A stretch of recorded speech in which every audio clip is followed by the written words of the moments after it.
And moving on, Chief Justice Martha Koome broke the Supreme Court protocol to allow activist Okiya Omtatah to finish his presentation on Wednesday, August 31st.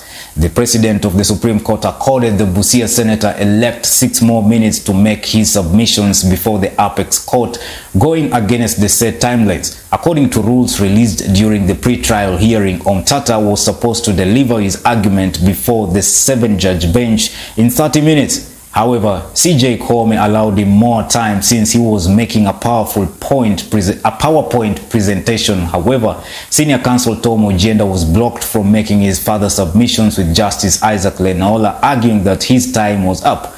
Okiya, in his petition, argued that the presidential results released by the Independent Electoral and Boundaries Commission (IEBC) were mathematically incorrect. The activist maintained that the Supreme Court should annul the presidential election since President-elect William Ruto did not meet the constitutional requirement of 50% plus 1 vote. Because you're all senators, you're learning friends now? Yes, my Lord, Mr. Omtatah is a serial litigator and a public interest, a public defender in this country. And I respect him for that role, my Lord. And now a senator?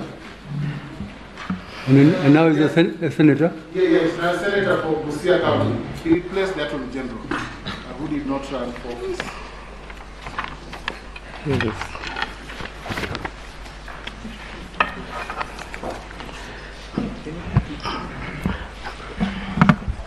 Yes. Members of the Honorable Court, in my submissions, I will rely on the petition we filed jointly with the 3 others, which is dated 22nd of August. I also have submissions which I filed alone, which are dated 26th of August. And I also have a further affidavit.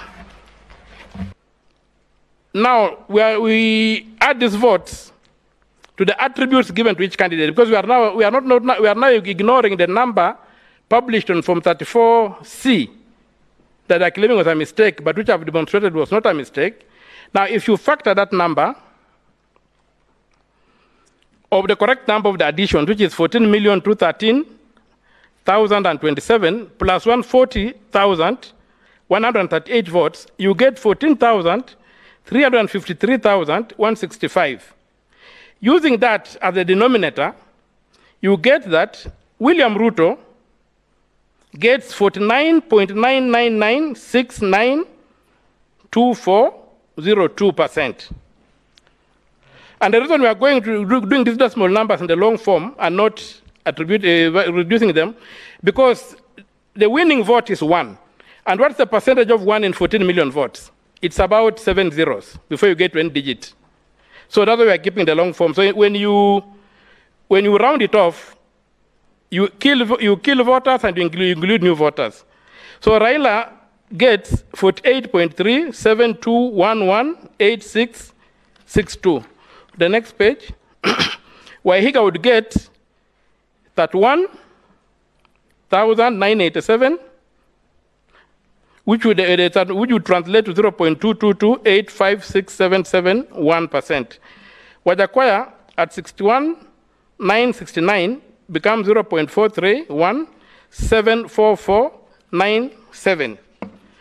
And so now there are these other votes, the 140,000 votes, 140,138 votes. Since those votes were not, we don't know how the voters gave them to the candidates. We cannot randomly allocate them to any candidates. So they become the 5th variable here. Those ones amount to 0.976356086%. In the scenario, no candidate acquires 50% plus 1 vote. That is required under Article 138 clause 4, paragraph A.